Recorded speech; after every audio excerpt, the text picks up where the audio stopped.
running just about 5 minutes behind. Chairman is on his way, and we'll begin at that time. Thank you.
One, apologies for my delay this morning.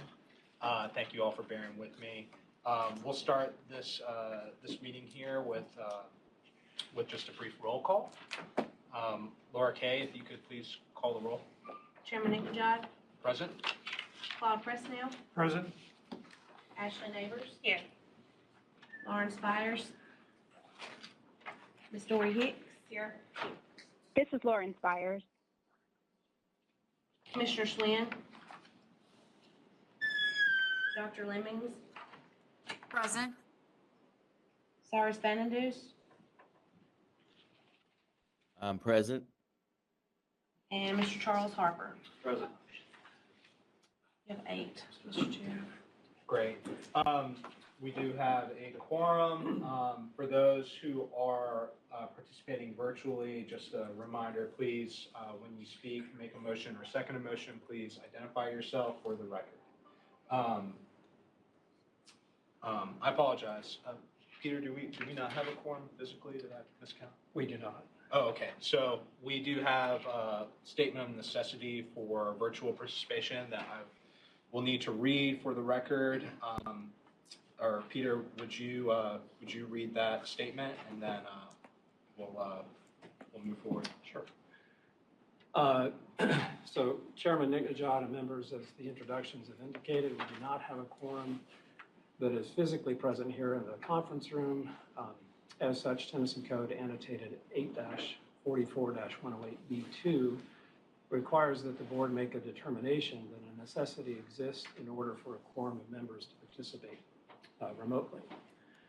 A necessity means that the matters to be considered by the governing board at the meeting require timely action by the body, that physical presence by a quorum of the members is not practical, and that participation by a quorum of members by electronic means of communication is necessary. 2 facts support this determination of necessity for today's meeting.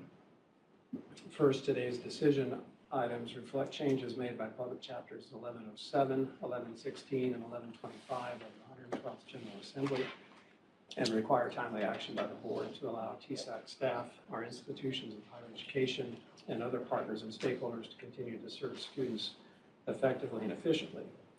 And second, scheduling conflicts and other commitments to our board members prevented a quorum of members from being physically present at today's meeting.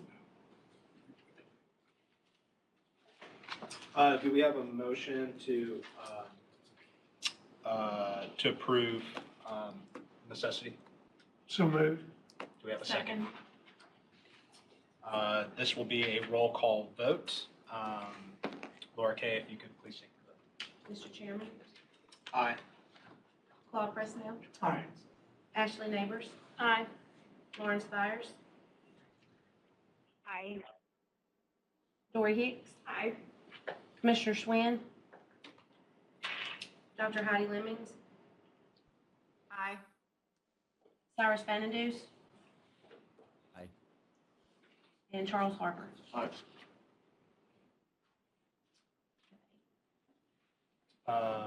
Great. So approved.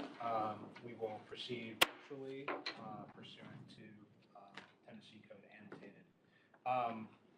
You should have laid on your desk and submitted electronically for those who are participating virtually the agenda in front of you. You will see the agenda includes report, just 1 set of decision items and 2 items for discussion as well as other business. Do I have a motion to approve or adopt the agenda? So moved. Do we have a second? Second. Great. Laura Kay, this was also a roll call. Do you mind repeating the vote one more time? Chairman Inkajad. Aye. Claude Presnell. Aye. Ashley Neighbors. Aye.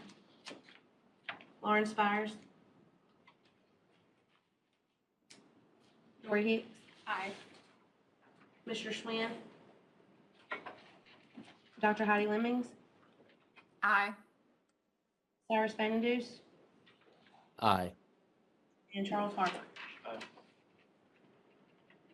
7. 7. 6 more. Oh, all right. So adopted. We also have the approval of minutes from the September 23rd board meeting. This link should have been shared with you or should be available to you via the TSAC website. Are there any items for discussion before we move to approve the minutes? All right, hearing none, do we have a motion to approve the minutes for September 23rd? So moved. Do we have a second? Second. Thank you, Charles. Laura Kay, if you could take the vote for approval of the minutes from September 23rd of last year. Chairman Newton John, Aye. Claude Presnell, Aye. Ashley Neighbors. Aye. Lauren Spires, Aye. Lori Hicks. Aye. Commissioner Schwinn, Heidi Lemmings, Aye. Cyrus Vandendues, Aye. and Charles Harper. Aye. All right, so approved. So thank you all for bearing with me on the votes and the procedure here. We do have a great responsibility here at TSAC, overseeing significant programs and resources provided by the taxpayer for the benefit of Tennessee students, and appreciate the work that the agency and and staff put into making sure that this moves smoothly and that we're proceeding appropriately through each and every action. My report briefly, just an expression of gratitude for the work that goes into maintaining this board and the participation of its members. I want to thank each of you for being here, being present, and also for your leadership. I know just a little bit of history in this meeting. Last year, this group adopted pretty significant overdue changes to the Tennessee Student Assistance Award.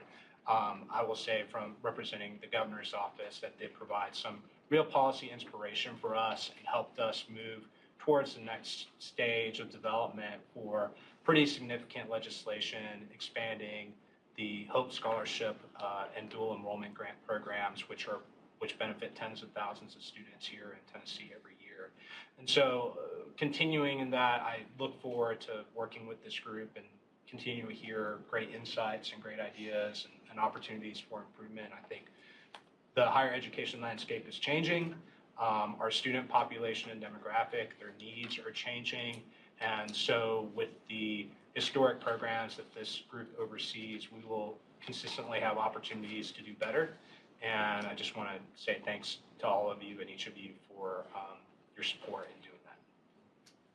With that, I will turn it over to our Executive Director, tempore here, Lou Hanneman, representing Dr. House, who is not available today.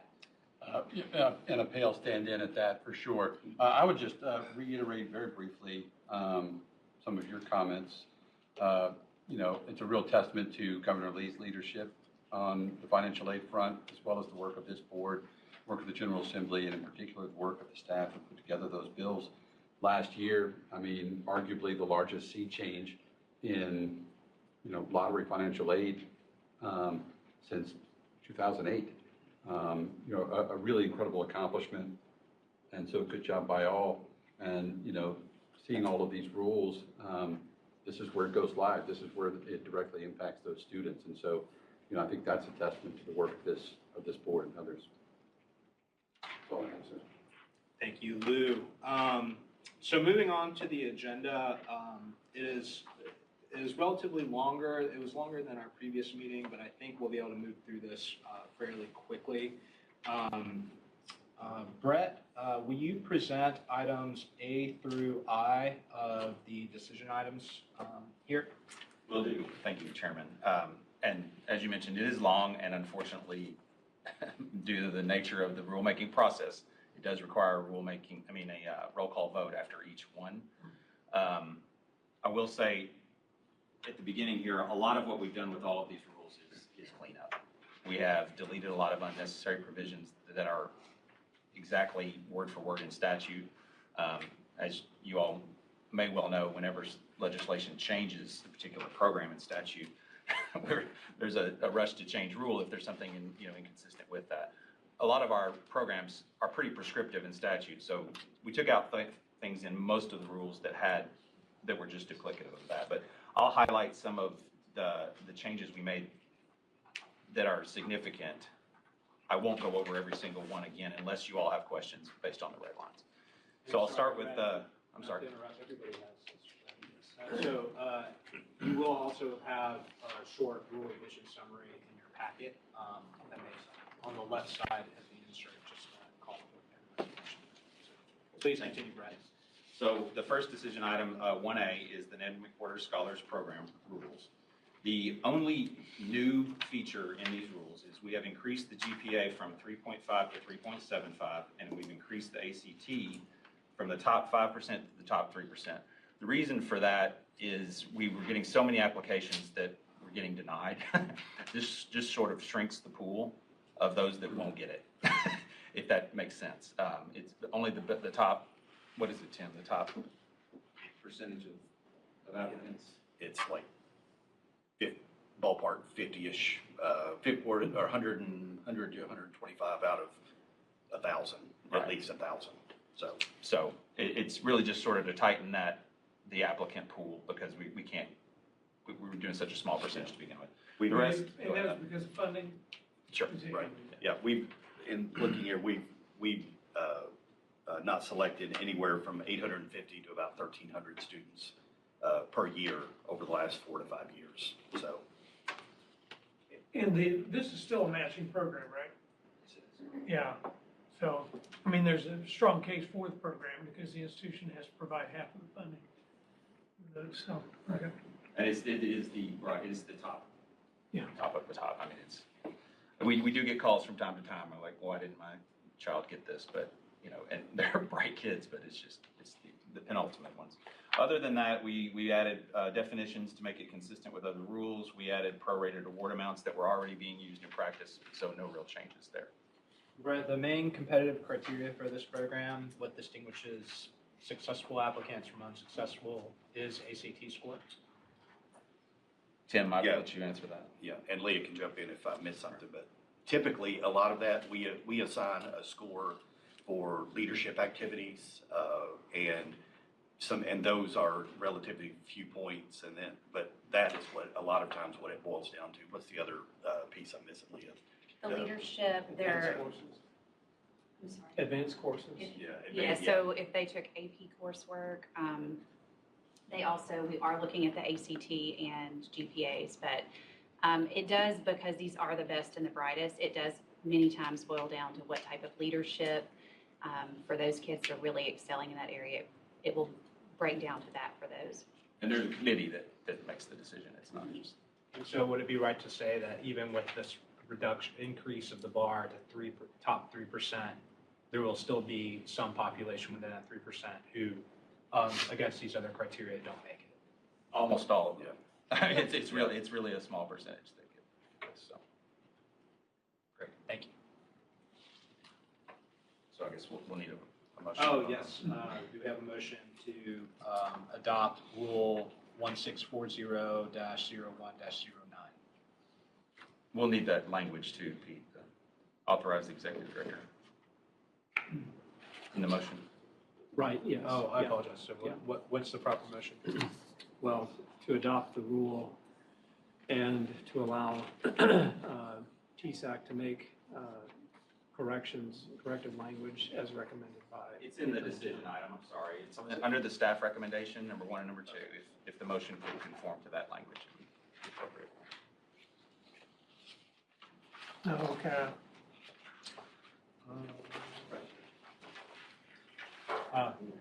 Yeah, thank you.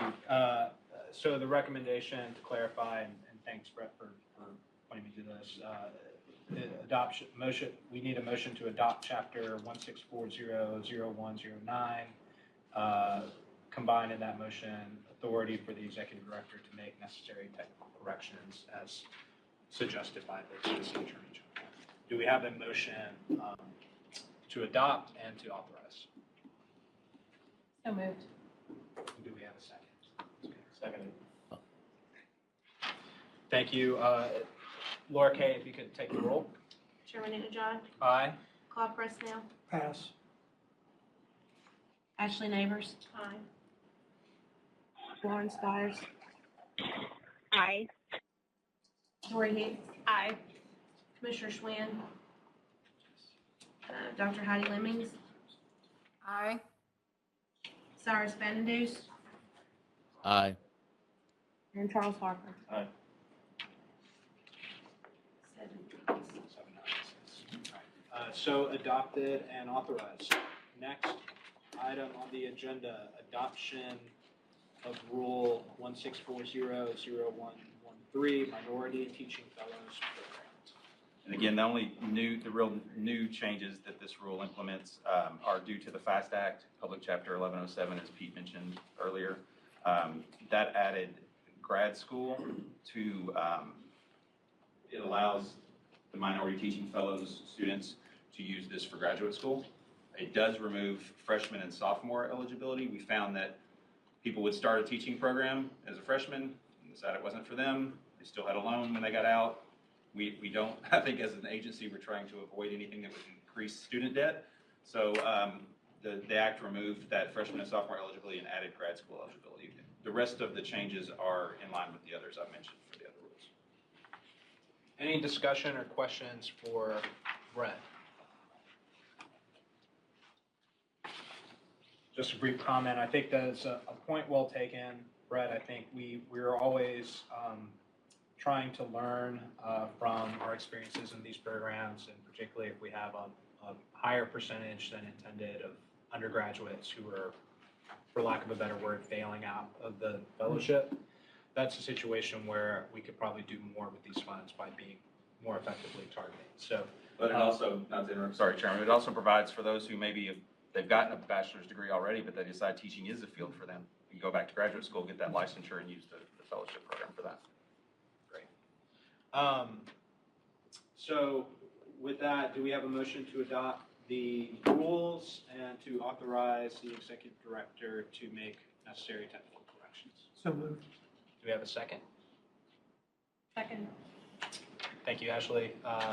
Laura Kay, if you could take the roll. Chairman Najad, Aye. Claude Presnell, Aye. Ashley Neighbors. Aye. Lauren Spires, Aye. Lori Hicks. Aye. Commissioner Schwinn, Dr. Heidi Lemmings, Aye. Cyrus Vandenduce, Aye. and Charles Harper. Aye. So adopted.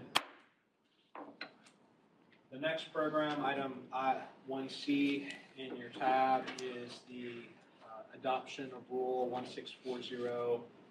16400114 relating to dependent children's scholarship. Yes, Mr. Chairman, and nothing really new here at all, actually. We just, it's a lot of cleanup. We added definitions that, of terms that were used in the rule but had not been defined in the rule, make them consistent with other rules. We added sections like leave of absence, award made an error, and refund policy that were not in the rule that were already implemented and being used in practice. Yeah, it looks like in the red line here, not a lot of operative language cut out. Any questions or discussion on this rule change?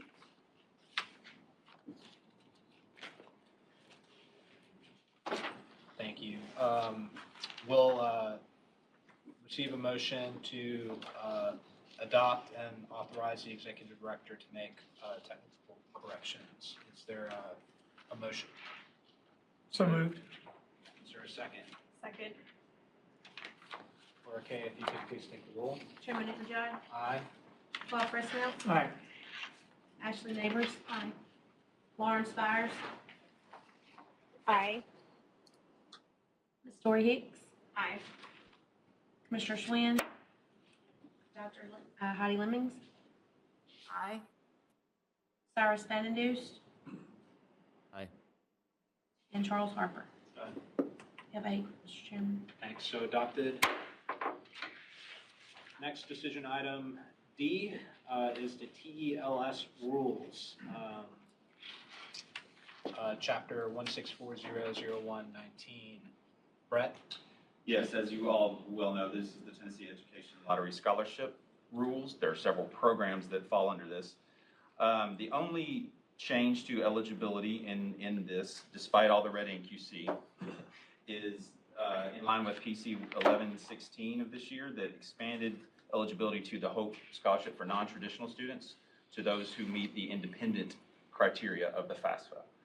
So it increases the number of students that are eligible for that.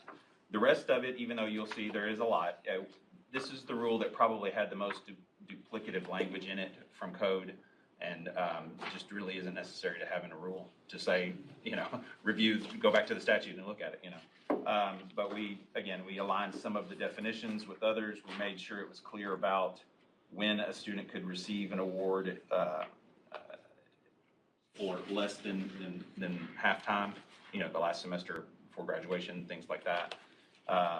Really, no other changes to eligibility or award amounts that are in this rule. Oh, and we did take out the dual enrollment rules because, as you'll see later, the Give Hope Act significantly changed dual enrollment in the state. And it's such a different program, completely different eligibility pool, factors for eligibility and funding matters.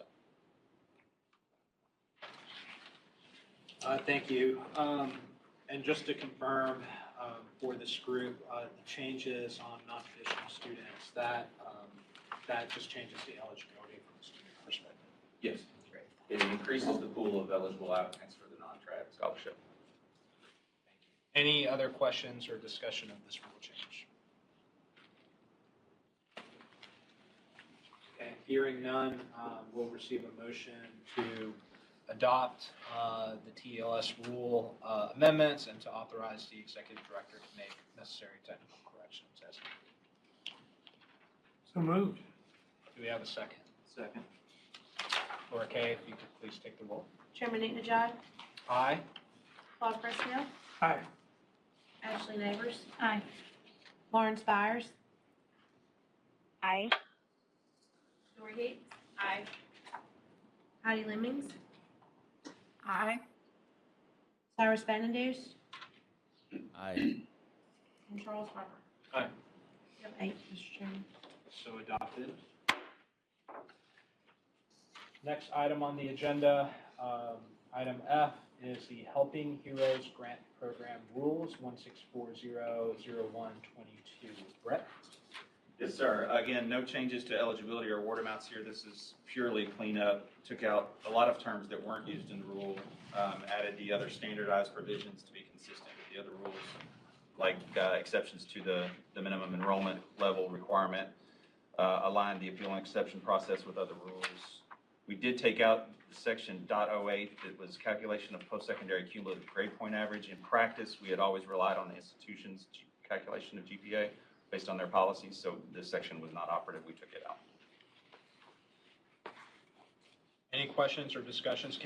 Brett, can you do just a very brief history on the Helping Heroes Grant? This may be relatively new for some members. Kick it over to Tim, if that's okay, Yeah, Chairman. just to set a context here. Yeah. I don't want anybody to feel like they're going in blind. Sure. And thank you, Mr. Chairman. I think the program started with the 08-09 academic year and obviously provided assistance to those that are defined as veterans, either have served in the military during wartime or were called up to active duty if they were a member of the reserve or the guard. The program, we have seen decline participation the last few years for the program. So we did take steps essentially to expand eligibility for that program more recently to allow TSAC to determine which medals are available or awarded to those recipients. So in the past, we've had limitations on the amount of funding and the number of recipients. We've removed those limitations in order to expand the program. So excellent program. And like I said, we're looking to get back to larger expenditures for that. And those eligibility changes with the 2020 FAST Act, I believe. Right. I think that sounds right. Right. It's an interesting program because it's the only one that by statute is supplemental to everything else. It can be awarded, it used to be awarded at the end of the semester when a student completed a course or a program. We took that out because it was really problematic for the students and for the schools to administer, but it is still considered a supplementary award on top of everything, including Reconnect and Promise. Great. And I can see from the statute and the rules tied to specific campaigns, It is. participation, so. And we used, again, that's one of the cleanup, we used to echo those in the rule, but then, you know, if you add them, then we have to change the rule again. So we're just pointing back to statute, relying on statute. Yeah. Will be an interesting program to monitor. Definitely glad that we have this program and can provide the support to our veterans. But as you noted, as deployments change over time and reduce in frequency as the trend has been, likely to produce less eligible individuals. So something to monitor, but I think this rule does capture a good update to help continue where we can. Do we have a motion to adopt this rule and to allow for, to authorize the executive director to make necessary technical corrections? So moved. Second. Dora Kay, if you could take the roll. Chairman Ajay? Aye. Claude Presnell? Aye. Ashley Neighbors? Aye. Lauren Spires? Aye. Lori Hicks? Aye. Dr. Heidi Lemmings? Aye. Cyrus Vandendues? Aye. And Charles Harper. Aye. I vote, Mr. Chairman. So adopted. Moving on to item F. Tennessee Promise Scholarship Program rules. I believe our youngest program that we'll be discussing today. So probably a little bit more lessons learned that we can talk about. So Brett, if you could please Absolutely. describe the changes and the reasoning for it. Yes, so the only real eligibility change was by Public Chapter 1125 of this year, which allows early high school graduates to begin the Promise program as soon as they graduate. So if someone graduates in December of their senior year, they can if they can meet all the other requirements, they can jump right into a Promise school with Promise funding in January. That's the main change in the rule. The rest of it is cleanup. The only other thing I think we added was a clarification of how the program is supposed to work. Some students, very, very few, we understand, maybe one or two a year, were getting really close to graduating and then changing their like they would finish the semester with all the requirements to graduate, but then not apply to graduate, and then change their major and try to come back and continue to use Promise. That's not the intent of the program. The intent is to get someone through a credential, and they were through a credential, they just didn't apply to graduate. So we just made it clear in rule that that was the intent of the program. We did that in Promise and in Reconnect, and I think in TELS as well. Right? Yep. So that's really the only, and that's not even really a change. That's just sort of reinforcing the concept. But the early high school grad is the only real change. Great. Thank you for that explanation, Brett. Any questions or discussion?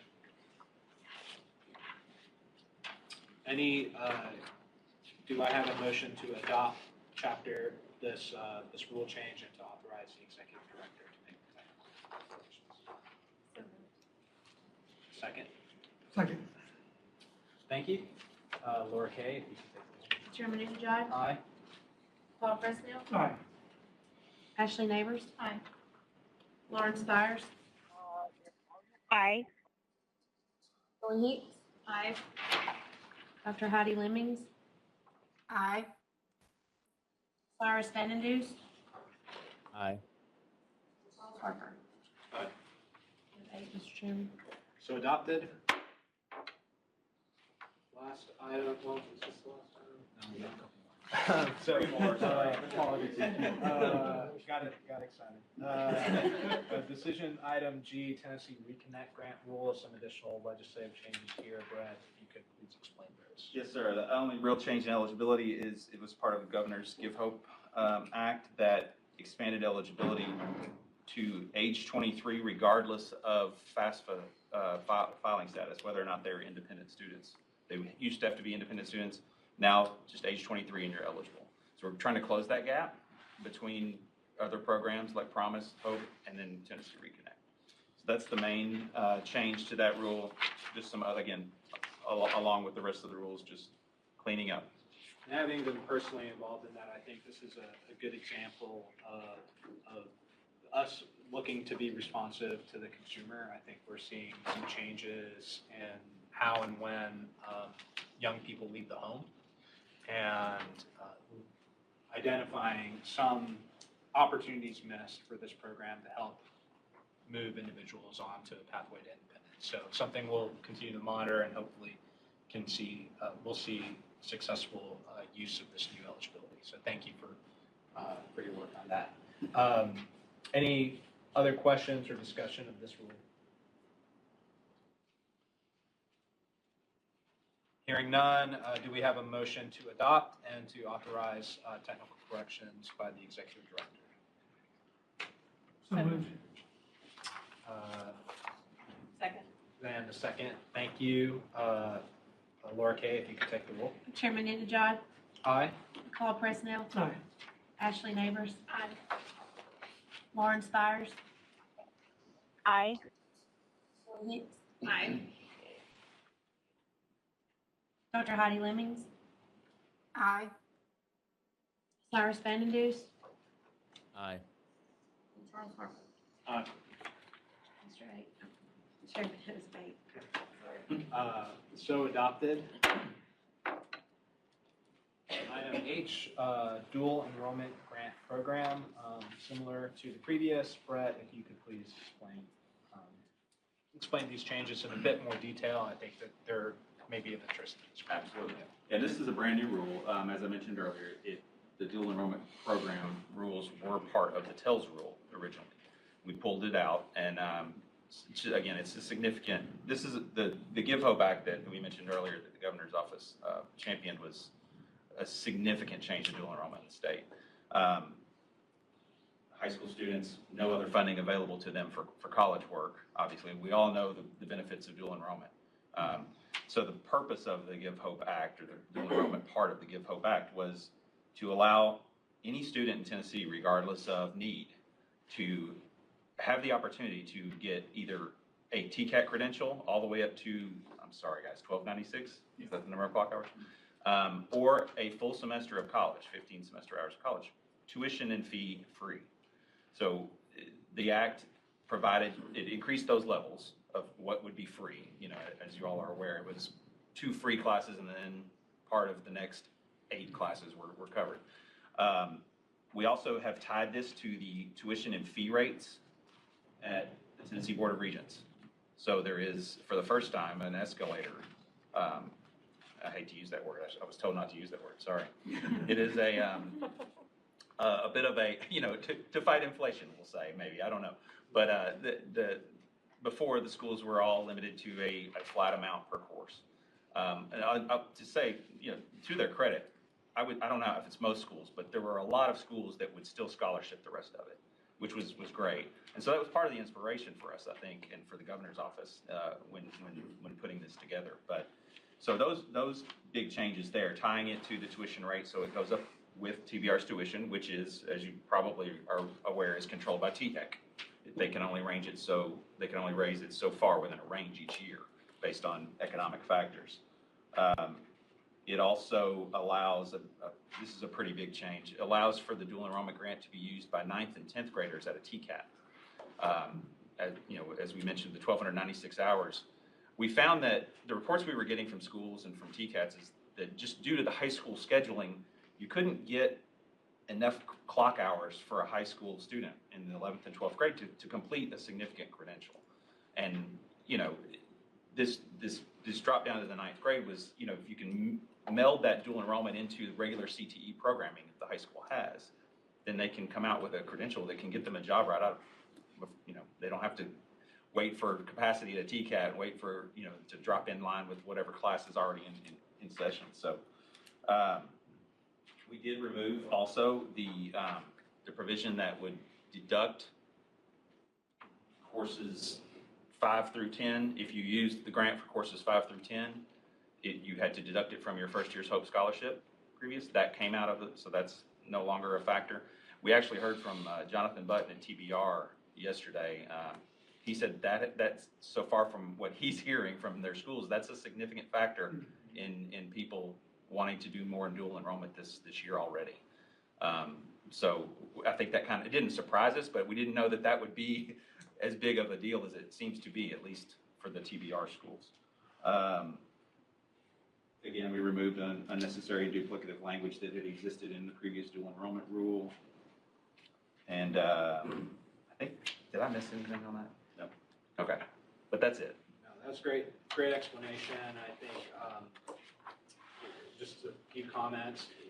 Seeing the context of how higher education is being consumed differently by our consumer, I think this was an opportunity for us to meet a lot of students where they were at and try some new strategies. I think one of the pieces of feedback we did get was ninth grade seemed unrealistic for the vast majority of students, but the response that we had for that was really twofold. One is that for that small sliver of students for whom it is feasible, why deny them that opportunity? And then second, why not start the conversation there so that the student maybe ninth grade's not the right time, but 10th grade's the right time, and to do so without any negative impact on their long-term hope, scholarship, potential. We've opened up new pathways and doors for our high school students, and I think it's just a special gratitude that I want to extend to this group and the staff of TSAC for their hard work on this. Any other questions or discussion on the dual enrollment grant program? Mr. Chairman, I think these changes are incredibly helpful, in the long run, and I am really happy about getting rid of the borrowing from your future hope to pay for this. That created heartburn for a lot of us from, I think, the very beginning of that. The only concern I'm hearing is actually nothing to do with the rules, but it is with the statute itself, where it limits the charge for a dual enrollment course to just the level of the grant. In some of our campuses, that's a little bit problematic. And so just because those costs vary across the campuses, and some are not able to restrict it only to the grant amount. And so we might, have a discussion about how we might modify that just slightly in statute that doesn't have anything to do with the rules. I think the changes made here are incredibly helpful. Yeah, I think it's always great to get that feedback from the ground. I think want to be responsive to the choices, don't want to close off opportunities for those students. Might be helpful offline, I think, for you and the TX staff to connect on kind of the data of what are we missing, or what are we potentially closing off, and then comparing that to TBR and seeing just getting the whole universe out. And I think it will also be helpful for the legislature when we go back into session next year to have maybe a good lay of the land on that. It's good advice. And I think TBR they actually helped us draft that provision, so I think of course, it's their tuition and fee, so why would they? Yeah, right, they get to separate. Right. Well, within the parameters of TSAC, Exactly, right? exactly. Great. Any other questions or discussion on this rule? Do we have a motion to adopt this rule and to authorize the executive director to make necessary technical corrections? So moved. Do we have a second? Thank you, Ashley. Laura Kay, if you could take the roll. Chairman Nicknajohn, Aye. Paul Presnell, Aye. Ashley Neighbors. Aye. Lauren Spires, Aye. Lori Hicks. Aye. Dr. Heidi Lemmings, Aye. Cyrus Vandendues, and Charles Aye. Harper. Aye. 8. Great, so adopted. Thank you all thank you, Brett and team, for that great explanation of those rules, and thank this group for your great questions and discussion. We're moving now on to decision item I, which is multiple items that we'll take up together. You'll see on your tab listed items 1 through 11, multiple rules for no longer in existent student aid programs. So, Brett, if you could just explain what these are. And this is purely housekeeping, and the OCD in me is very happy to present this. A lot of these rules, some of them have been out of existence for quite a while, others a little more recently, but it will clean up our rule sections quite a bit. And to clarify, when we say not in existence, does this mean by statute they are no longer authorized, or that participation has been zero for so long that we consider them no? By statute, they're not authorized anymore. Some of them were by federal programs, but those are no longer authorized. Thank you. Just kind of a discussion point. I think one of the tasks that this group helped complete, I believe it was last year, was an overview of the programs that had extremely low participation. Maybe we're not, maybe we're still technically authorized, but we're not really being used anymore. We're not meeting the market. I think in the coming months and years, that might be another discussion. It'd be a very good discussion. Great. So with the repeal of these non-existent programs, do we have a motion to repeal them? We probably should, just for the sake of Please go ahead. technical accuracy, we probably need a motion to take all of these as a slate. They are on one filing as a proposed rule as opposed to rulemaking hearing rules. But just to make it very clear that we are going to repeal all 11 of these as a slate, we can take one vote then if we make that motion. Okay. Do we need to suspend rules to do that, or are we No, okay? I think you Okay. can make a motion to Okay. consider them as a slate. Yeah. So parliamentary procedure here, Peter, it's the suggestion to make a motion to first make a motion to take these up as a slate and then make a motion to repeal them, or can we combine that into one motion? Yeah. Just Okay. a motion for all. Okay, so do we have a motion to take these programs up together and then repeal them? So moved. Do we have a second motion? Second. Thank you. Laura Kay, if you could please take the roll. Chairman Nicolaj, Aye. Claude Presnell, Aye. Ashley Neighbors. Aye. Lawrence Byers. Aye. Lori Hicks. Aye. Dr. Heidi Lemmings. Aye. Cyrus Vandendues. Aye. And Charles Harper.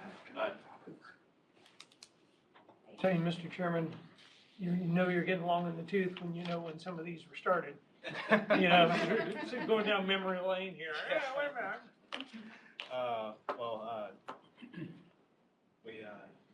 Time is undefeated. That's right. So we have enough votes? Yes, sir. Okay, so repealed.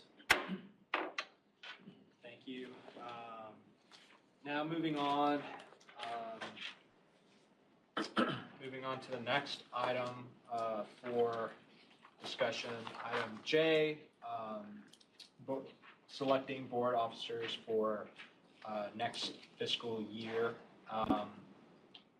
The selection of our officers, the staff recommendation is to re-elect the prior fiscal year board officers for the fiscal year.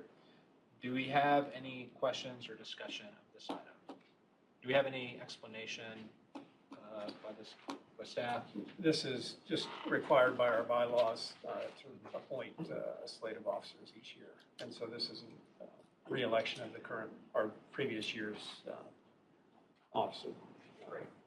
And you'll see the slate is Chairman Governor Bill Lee, Vice Chairman Dr. Flora Tidings, Treasurer David Lillard, and Secretary Claude Presnell of Taikua. Any questions or discussion on that slate? Do we have a motion to re-elect this slate? So moved. Do we have a second? Second. Thank you. Laura Kay, if you could take the roll. Chairman Nicolaj. Claude Presnell. Aye. Ashley Neighbors. Aye. Lawrence Byers. Aye.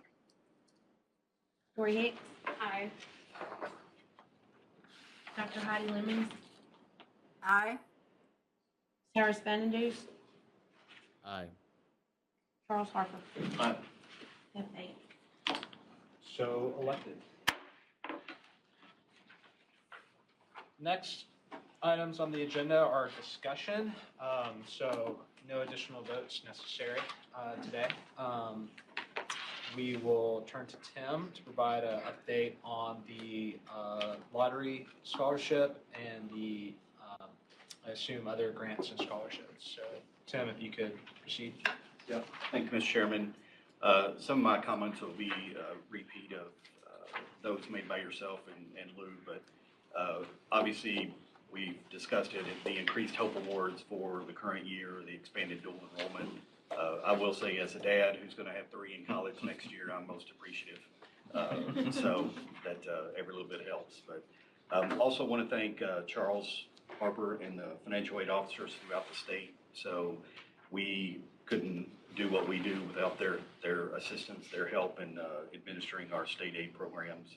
So we rely on them tremendously for input with rules, with policy, guidance from them. So they're always appreciated. We probably don't say that enough. So thanks to Charles and the TASFA community as well. Looking at, you should have under tab 2A a summary for the last 3 years of the state-funded programs and then also the lottery-funded programs. This past year, the 21-22, we had about 139,000 recipients, paid about $373 million. Those numbers are down, which really mirror the decrease in enrollment that we've seen over the last year or two. But for state-funded programs, we have seen an increase from 2021 to 21-22 of about 3,000 more recipients in those programs, about $5 million more in dollars. Wanted to highlight the TSA program. We did pay almost 69,000 recipients, totaling $111 million. That's the highest amount we've ever paid for the program, and also the highest number of recipients we've ever had. And as a reminder, I think we may have touched on it, but we increased the awards for the community college and TCAT students this year to 2,000. So that is going to help expend all of our appropriation as well. But definitely we've made a concerted effort to increase the EFC cutoff for TSAA, and that's something that we'll continue to discuss throughout the year. Currently, we're at the EFC cutoff for last year for 21-22, and that did increase a little bit, and so we're having discussions about possibly increasing that to make it consistent with Pell. So also, you should have under your tab as well a TSAC profile, which just gives a summary of each program with the dollars and recipients. We've distributed that for the last several years, and so we have those available for prior years if anybody wants one. But that concludes my comments, Mr. Chairman. Be happy to take any questions. Any question? Bob? Yeah. Tim, so have you guys done an analysis of what it's going to be like to migrate from EFC to SAI? We have not yet. Okay. We've been participating in discussions with NASGAP and to see what type of impact that will have. I think it was Iowa, Leah, that was coming up with sort of a crosswalk to see what type of impact that would have, but I don't think we've seen anything solid from them just yet. Okay, so Mr. Chairman, that deals with the filing of the FAFSA, and because EFC was the estimated family contribution, SAI is the student aid index. The student aid index can actually go negative. EFC cannot go negative, so SAI can go 1,500, I think, negative is what I can do. So it's not going to be, a crosswalk could be really incredibly helpful if we get to be interesting to take a look at that impact. Not to go too far into the weeds here, but the concept of going negative, are there programs where that might have an impact? Maybe this is your question, but if you're at 0 EFC, are there programs where you're not maxing out the eligibility there, or is it that 0 maybe doesn't correlate quite right? Well, that's kind of my question is, how is that going to, all the states are trying to reconsider exactly how they use that indicator. But yeah, no, that's my question exactly, is that what's the impact primarily with TSAA? Because everything else is based on, right, AGI. So do you have any idea when you all might know or can report back to the board what you're thinking on that? So the NASDAQ conference is in October. So James will be attending for our agency. So we're hopeful that there'll be a session there. I'm trying to remember, James, is it on the agenda? Do you remember? There are multiple federal updates, so I'm Yeah. hoping that it'll be Yeah. discussed during at least one of them. And then I know Leah has participated in a couple of conference calls. Can you touch on those, Leah? or- So right now, Dr. Presnell, the ranges are anywhere from a 13 to 30% increase in Pell students. So just as far as if you're looking at statewide, I have gotten with several institutions locally. NASFA also put out a tool for the institutions to use. And just due to the timing, I've only had one that has actually implemented it thus far. Okay. And that was a 30% increase in Pell students. So that could impact TSAA. Oh, you know, absolutely. You know, Yeah. that way. Well, okay, which then I think helps us from a fiscal standpoint, realize that everything needs to hold really tight. Because we don't know what impact that's gonna play out on us. Because, Mr. Chairman, I was gonna suggest that TSAC start to look at, the amounts for TSAA have not moved. We've made huge progress in increasing the population served. It's phenomenal. But the dollar amounts have not moved except for the community colleges since 2004, I believe. And even then, there were adjustments in calculating who received how much money. So, I mean, way back in the day, the students attending the independent colleges, it was tied to the out-of-state tuition of the public institutions. It was to be 50% of the out-of-state tuition of public universities. So that was unsustainable. So we moved away from that and went to a flat dollar amount. But we've increased population, but haven't increased the cost of living increase or allowance for that. So, but in light of this discussion of SAI EFC, probably just hang tight and see what happens. Well, and I will say, the fortunate thing, we do have a reserve.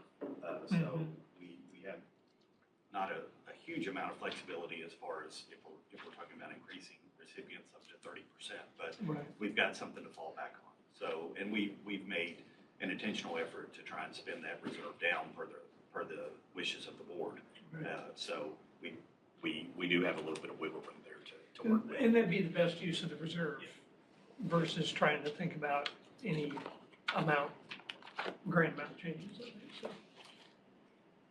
What is the amount of the Ned McWhorter Scholars Program? 3,000. Free from us, and a The 3,000 match, match for 3,000. institution.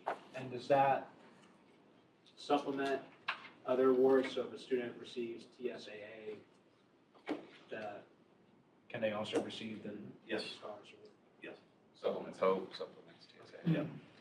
I would assume that there's not much of an overlap with TSAA, but that'd be interesting. Unfortunately. Yeah.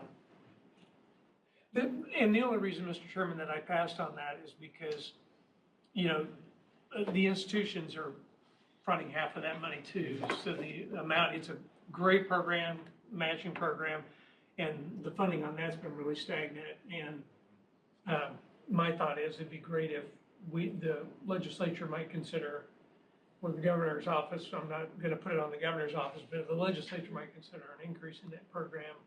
And so instead of reducing the population served, actually increasing the funding because it is dollar for dollar match.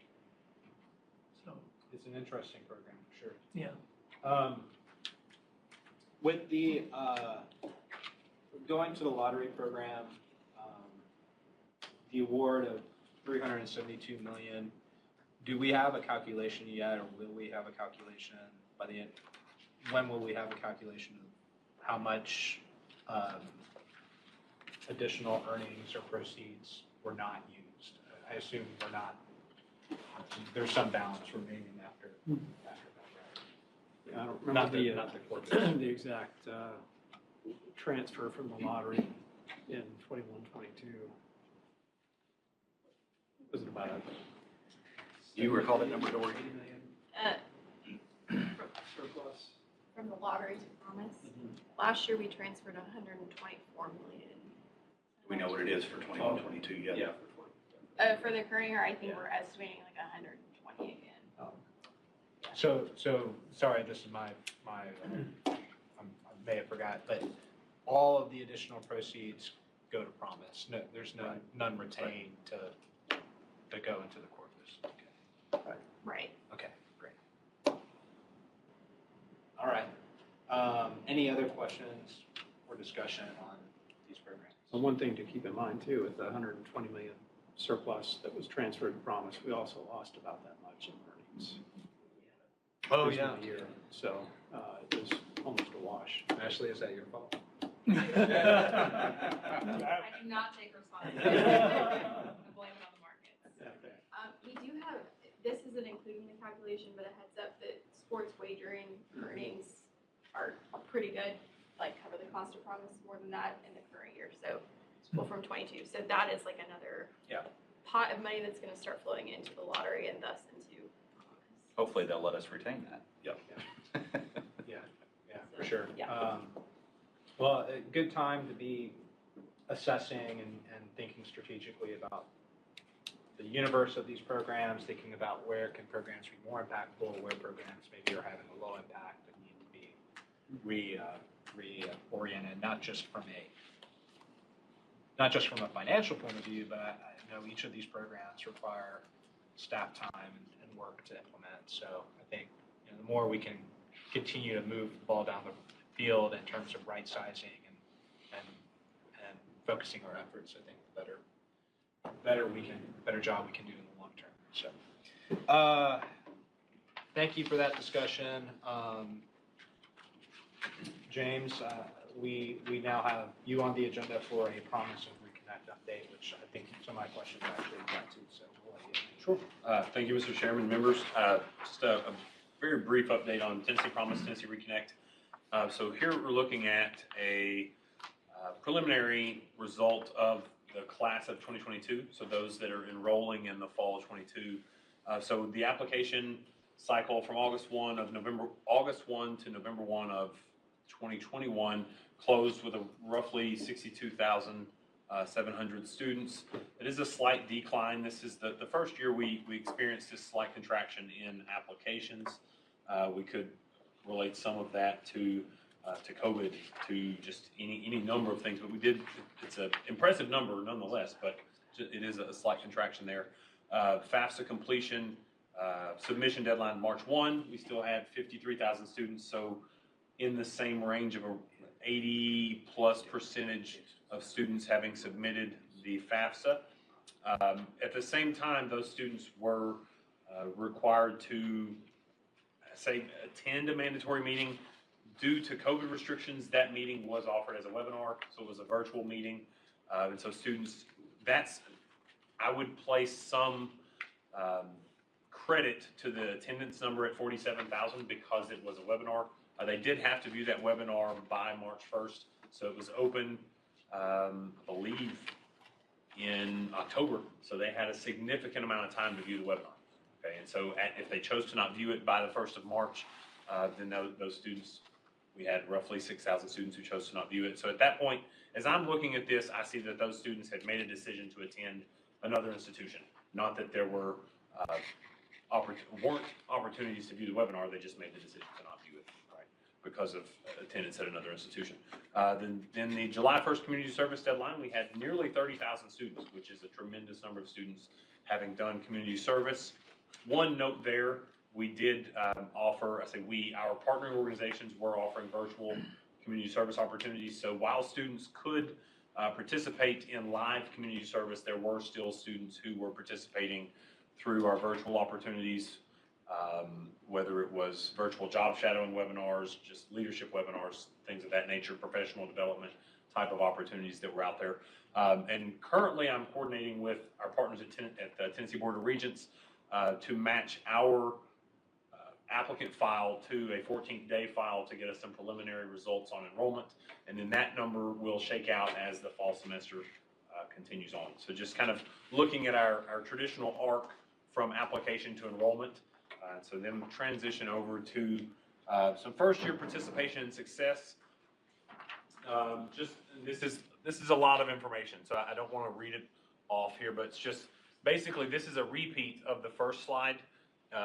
essentially in vertical form rather than as an arc. So as you can see, roughly 60,000+ students every year. The enrollment number, we did experience a decline. I want to note the 22 cohort, that's the fall of 21. So we did experience a decline in enrollment as consistent with other programs, and we are convening all of our partners to do everything we can. Our Gear Up team, our Advise Tennessee team, our outreach specialists, our partners at Tennessee Board of Regents, our partners at the Department of Education, to do whatever we can to thwart the enrollment declines. Okay, so we're meeting regularly to do whatever we can there. Our average award remained constant, and as you may expect, when you see a decline in enrollment, you're going to see a decline in expenditures. So we were at around $26 million there. First year success rates, just looking at cohort 3, cohort 4, and cohort 5, those are, and this is something that Dr. House referenced at the Tennessee Promise Advisory Board meeting as well. That first year success is those that enrolled in the first fall and then were still enrolled or had graduated by the second fall. So that's an important note as you're looking at that. So roughly 63% in cohort 3. And I did make a note. I have cohort 1 and 2, but for the sake of the slide, I did not include those there. So cohort 1 was 65, cohort 2 66, then back to nearly 64% for cohort 3, 65% in cohort 4, and then 62 for cohort 5. We should have cohort 6 within a month. Our research team is crunching all of those numbers for the Promise annual report that's usually out in the spring. We honestly don't have the data just yet prepared to share. James, Yes. on that, sorry to No, you're fine. interrupt, but I mean, it's a steady rate. Do we know, can you compare that to, is there another number you would compare that to, first year success rate of non-Promise students? Might you know generally what that is? Or you already So we have, and then I will back up. Okay. I'll go ahead and answer your question. So, and this speaks to the credit and all credit to our partnering organizations. And these numbers are specific to Tennessee Achieves. I was unable to gather the data from our partners at the Ayers Foundation. But first year success, and this is specific to zero EFC students, Tennessee Promise participants, and these go into the college coaching and the complete grant programs. These are recurring grant funds that allow our partners to provide supplemental coaching to the highest need students and then emergency grant funds to students. So to your question, Mr. Chairman, as we compare first year success of non-Tennessee Promise students at 32%, and then we compare, and this is specifically a zero EFC student, which is the highest need student, oftentimes the lowest performer, to Claude's earlier point about quarter qualifiers. 32% non-Tennessee Promise students first year to second year versus 44% of Promise students who are not receiving coaching. And they're not receiving coaching just simply due to funding restrictions. And then 74% fall-to-fall retention of Tennessee Promise students who are receiving coaching. And then one additional layer of that, of the students who are coached who then receive a grant, that number fall-to-fall is at 82%. So it just speaks to the success of the coaching and the emergency grant programs, definitely. And it is just Tennessee Achieves, but that's roughly 90% of our Promise. Yes, yeah, that's in the neighborhood of 90% of our Tennessee Promise cohort is serviced by Tennessee Achieves as a partner organization. So I would venture a guess that the data from the Ayers Foundation would show out quite similar. And then prepared this slide in response to a question that we received at the Tennessee Promise Board meeting. And so the question was, as we discussed first year participation and success, the question was whether we had information available on 5 semester success. So essentially students are eligible to participate in the program for up to 5 semesters or until completion of an associate degree, diploma, or certificate program. So as we look at this, we do have up to the 4th cohort of students that have participated for 5 semesters. So as we compare these, you look at students who are still enrolled. It's roughly a quarter of the population that are still enrolled that have not yet earned a credential. So they're still, The interesting thing is they're making progress. They've just not yet completed their credential for whatever reason it may be. Maybe they had started with too many remedial courses and they're just not quite to the finish line, right? Students who are still enrolled and earned a credential, somewhere in the 13.5 to right at 13%, those would be students who may have earned an initial certificate or diploma and that are continuing on to a sequential program. And then students that have graduated, we're at roughly 10% of the population. And then, unfortunately, roughly 50% of the population for each of those years by the 5th semester has dropped from our enrollment files. Okay, so just for clarification, so you're talking about just this data reflect only 5-semester rates, not 6-year, 5-year, 4-year, 3-year. Is that correct? Correct. This is at the 5th semester, At the fifth. what we would consider a success rate for these cohorts. Okay, so that data was set in stone back years ago just to reflect the 5-semester piece? Yes, so yes, sir. We do have the only cohort we have a 6-year grad rate for would be cohort 1. So, and I don't have it right on, it is in the annual report, but I don't have it in front of me. Apologies. Okay. But I thought it was a bit more valuable to look at a 5-semester just because we'd get a larger snapshot. Yeah, I was just trying to get a feel for whether or not we were looking at strictly 5 semesters for each cohort, or if we were looking at 6 years ago, 5 Well, years and ago. the 5 semester is the limit of funding. Right, So- right. Yes. Okay. And then just a little bit of additional information on we've already touched on the college coaching, so just a brief update on the complete grants. So as of, I believe it was last week, I had gotten an update from Tennessee Chiefs. They have dispersed over $650,000 to over 1,800 students. The average grant's $348. So just a bit of information on what these grants are going toward. It's 28% grants for computers or computer supplies, 25% for transportation, whether that's bus passes, whether that's like cards to ride Ubers, whatever that may be, and then 20% toward books and fees. And just one note from a Tennessee Promise perspective, our scholarship will not cover additional books and supplies or fees that are not charged to all students. So that would be where this additional 20% would be tackling that for an eligible student. And then very quick updates from a Tennessee, I skipped, sorry, forgive me, I skipped over this slide. I thought I'd already covered it. So quick update on the Tennessee Reconnect grant program. Applicants we've seen a slight contraction on the program, and I would posit just anecdotally that in year 1 and year 2, our number may have been bolstered by those that were already enrolled, right? So, and we've already captured that group of students, and we're credentialing them, and so they're moving on. So the number is slightly decreasing.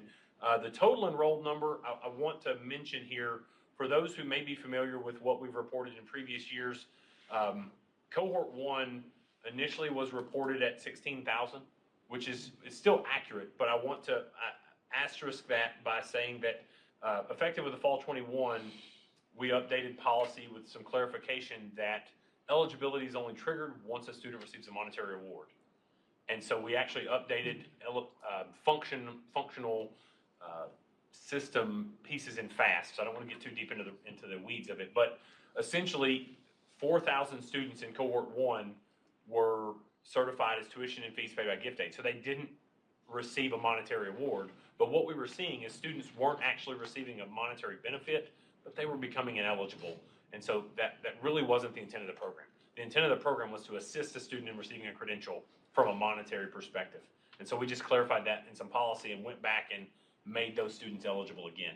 And so I just wanted that to reflect in the participation in success. And so we went back and adjusted year 1, year 2, year 3, and year 4 as well there. And the average award amounts will reflect that as well. So from a historical perspective, if you may recall looking at cohort 1 or cohort 2, or even cohort 3, the awards have increased slightly here, but only because of the way we shifted how we're calculating eligible students. The expenditures are the same, roughly 30 in the first year, in the second year and the third year, and then we did see a contraction in expenditures in year 4. And I will note, we're still waiting on additional success rate numbers. The Tennessee Reconnect annual report should be out soon, and we should have that information at that time. And then very brief updates here, and I believe that Brett had covered some of these, but Senate Bill 2019, House Bill 2094 does allow for Tennessee residents to now, who they live in Tennessee, so they are a Tennessee resident, but they attend a high school in a contiguous county. Those students can now participate in Tennessee Promise, and this essentially aligns us with the Hope Scholarship Program. We've been doing this for Hope for a number of years, and it was a gap that we had missed, honestly, from a Promise perspective. So what we were seeing was we had 2 high schools that we had allowance for schools that had contracts with Tennessee counties to participate, but what we've done is close the gap for students that are attending schools that they're Tennessee residents. So that essentially the mission is to serve Tennessee residents, and so that's what that bill will do. Senate Bill 2631, House Bill 2436. To Brett's earlier point, this bill allows for students who graduate high school early to then participate in Promise immediately after graduation. And then Senate Bill 2405, House Bill 2152 expands Tennessee Reconnect to allow for a 23-year-old student, regardless of dependency status, to participate. So with that, are there any questions, discussion about my remarks? Thank you, Mr. Chairman and members. Thank you, great presentations. Appreciate the diligence there and the data. I think a lot of interesting new frontiers to explore in the coming months and years. So thanks again, and thanks for this group. Any other items for the good of the order, members? If not, without objection, we are adjourned. Thank you all.